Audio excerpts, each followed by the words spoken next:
Калыптанган көз караштарды жоюу, кыялдарды ишке ашыруу, бирдей укук, бирдей мамиле. Аймактарда даярдалган теңдик уктуруусун сунуштайбыз.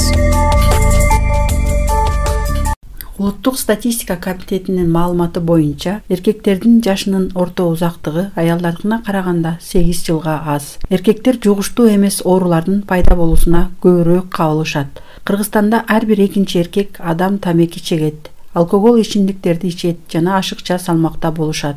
Өлкөдөгү эркектердин жарымынан көбү жашылча жана жемиштерди жетиштүү жешпейт. Ошону менен катар жогорку артериялык кан басымы бар. Азыркы учурда ар түрдүү тиричилик көйгөйлөрүнөн көр тиричилик менен убара болуп, бала чакасын багуунун аракетинде жүрүп, ден соолугун кароого, аны чыңдоого, оорунун алдын алуу үчүн убагында дасыккан дарыгер адистерге көрүүнү жөнүндө ойлоп да койбогон жарандарыбыз бар. Бүгүнкү күндө мырзалар ден соолугуна кантип кам көрөт? Алдын ала текшерүүлөрдөн өтүп, дарыгерден кеңеш алып турушабы деген суроо менен атын атагысы келбеген айыл тургунуна кайрылып көрдүк. Ден соолукка Кудайга шүгүрлөр. Жылына доктордон өткөн убакыт деле болбойт эми. Мен көп жылдан бери стройгада иштегенге оор, бел ооруйт, бөйрөк ооруп калат. Айла жок, бала чака болуш керек. Бекер акчаны ким бермейли анан. Врачка көргөнгө деле убакыт деле болбойт. Дарыгерлердин айтымында эркектер жылына бир жолу уролог, андролог дарыгерине кайрылып, текшерүүдөн өтүүсү керек. Тилекке каршы биздин өлкөдө жылына эмес, оору күчөп же дарыланууга бир аз кыйын учурда кайрылышат. Эң биринчиден мырзалар туура тамактануу, көп кыймылда болуп, ден соолугуна кам көрүү керек. Бул туурасында уролог, андролог Жыргал Аскаров кеңешин берди. Өзүнүн ден соолугуна кам көрүү, спорт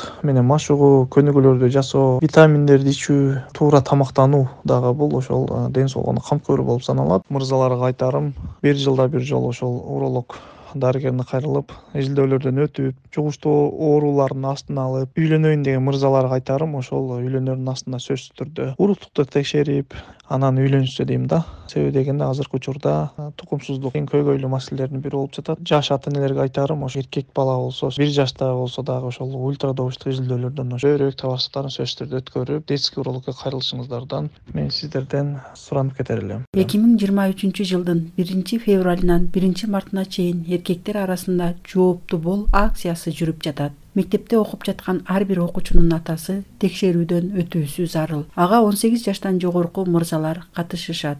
Акциянын максаты кант диабети, инсульт, инфаркт оорулары көбөйүп жаткандыгына байланыштуу ооруларды алдын алуу болуп саналат. Тогуз-Тураа райондук жалпы дарыгерлер борборундагы үй бүлөлүк дарыгерлер тобунун дарыгерлери жана мейман айымдары да бул акциянын алкагында иштерди жүргүзүп жатышат.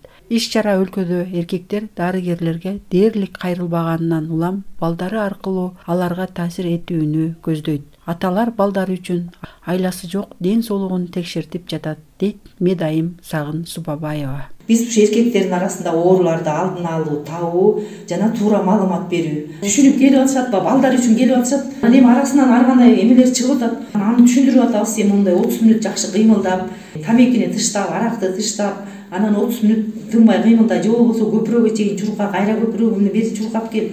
Ошондо сен 1 ай ошону жасап көр.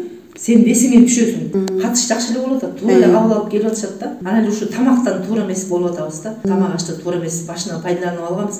Бирок азыр деле ошого өтсөкчү, кайра ошо салмагыбызды түшүрөбүз. Дени сак эркек өз үй бүлөсүнүн тиреги.